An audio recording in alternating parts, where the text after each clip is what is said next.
ఆ ప్రశ్నే లేదు.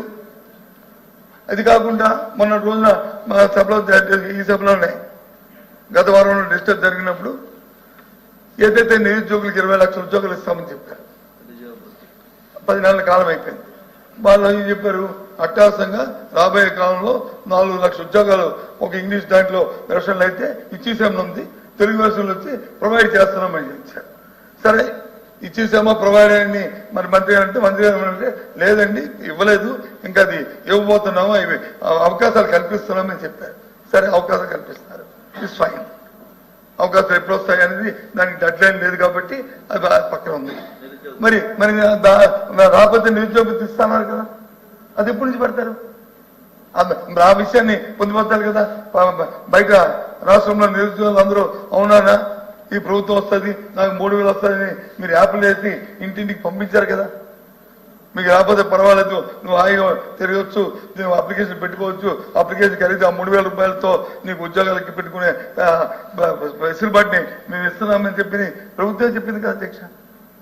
అబ్బాయి మేమేమి కొత్తగా మేము చెప్పిన మాటలు కాదు, మీరే యాప్లు వేసి ఇంటింటికి సంతకాలు పెట్టి పంపించారు కదా అధ్యక్ష, ఇది వాస్తవని. మరి మరి అది ఎక్కడ ఉంది అధ్యక్ష? మరి దాని గురించి ఎక్కడ కూడా ఈ బడ్జెట్ లో ఉందా అధ్యక్ష? కనీసం ఎక్కడనే దాని గురించి చిన్న మాట్లాడారు అధ్యక్ష? ప్రస్తావన లేదు. అది ఆలోచించి అడుగుతాను. ఎందుకంటే బడ్జెట్ అని కానీ రాష్ట్ర ప్రజలందరూ కేంద్ర బడ్జెట్ దేశ ప్రజలందరూ ఏమిటి మనకు వెసులుబాటు వస్తుందా? ఏ కార్యక్రమాలు జరుగుతాయా? ప్రభుత్వం ఇచ్చిన మాటలు ఎంతమంది నెరవేరుస్తుందా?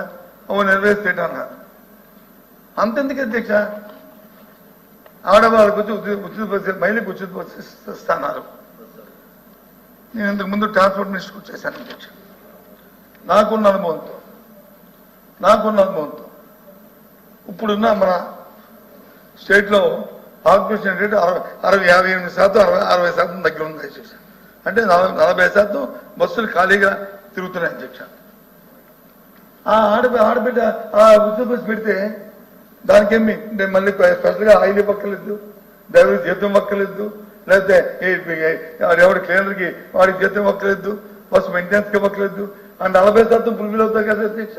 అయితే వెళ్ళిన 40లో 30%, 50% మంది మహిళలు, 50% మంది మగవాళ్ళు ఉంటారు. Okay fine.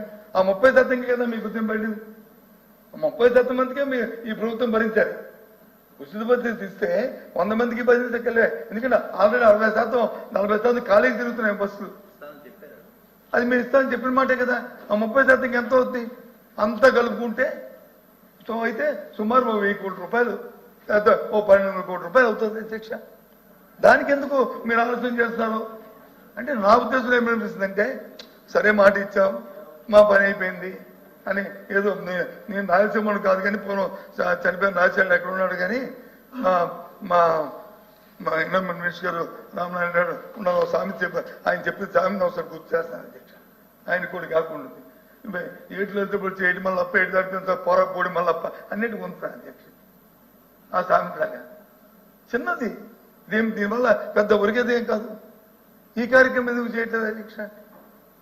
అది ఇవన్నీ ఇబ్బందులు ఉన్నాయనే ఈ 5 కోట్లు కూడా ప్రభుత్వం ఖర్చు పెట్టలేదనే ఉద్దేశంతోనే ఆ రోజు మేము ఈ పథకాలు మేము పెట్టడం పనిస్తాం, మేము చర్చిస్తాం. ఇగో మేము ఇచ్చిన ఏవైతే స్కీమ్స్ ఉన్నాయో ఈ స్కీమ్స్ తప్ప కొత్త స్కీమ్లు మేము పెట్టలేము. ఎందుకంటే రాష్ట్ర ఆర్థిక పరిస్థితులు ఈ పరిస్థితులు ఉన్నాయి కాబట్టి మేము ఒక 1,000 రూపాయలు పెంచుతాం తప్ప, అది కూడా 4 దఫాలుగా పెంచుతాం తప్ప ఇంకా కొత్తగా ఏ పథకం పెట్టలేమండి. మా పార్టీలో గొడవైంది అధ్యక్ష. మా నాయకులు కూడా అందరూ కూడా అయ్యో కాదు ఇది పెట్టు, అది పెట్టు, ఇది పెట్టు అంటే నో. ఎందుకంటే మాట ఇచ్చామంటే మాట చేయకపోతే మన తాలూకా విశ్వాసత పోద్ది. ఎందుకంటే గత ప్రభుత్వం ఒకేదానికి ఉన్నాం అధ్యక్ష, విశ్వాసత కోసం పనిచేస్తాం తప్ప ఇచ్చిన మాటలు వచ్చి మార్చుకొని గంటకో మాట చేద్దామని ఆలోచనతో ఎప్పుడు చేయలేదు అధ్యక్ష మేము. కాబట్టి ఇవి చేయకుండా ఉన్నాం అధ్యక్ష. సరే ప్రజలు వచ్చి మీరు ఇచ్చిన మాటలు నమ్మారు, విశ్వసించారు, మీకు అధికారం ఇచ్చారు, మీ అటున్నోళ్ళు వచ్చి ఇటు మమ్మల్ని కూర్చోబెట్టారు, ఫైన్, మీ యాక్సెప్టెడ్.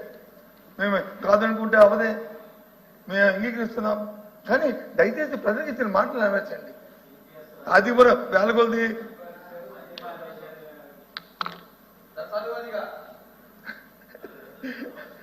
ఇందాక డిస్కషన్ జరిగింది బాస్, మద్యపానం నిషేధం ఏమైందో నేను ఎందుకంటే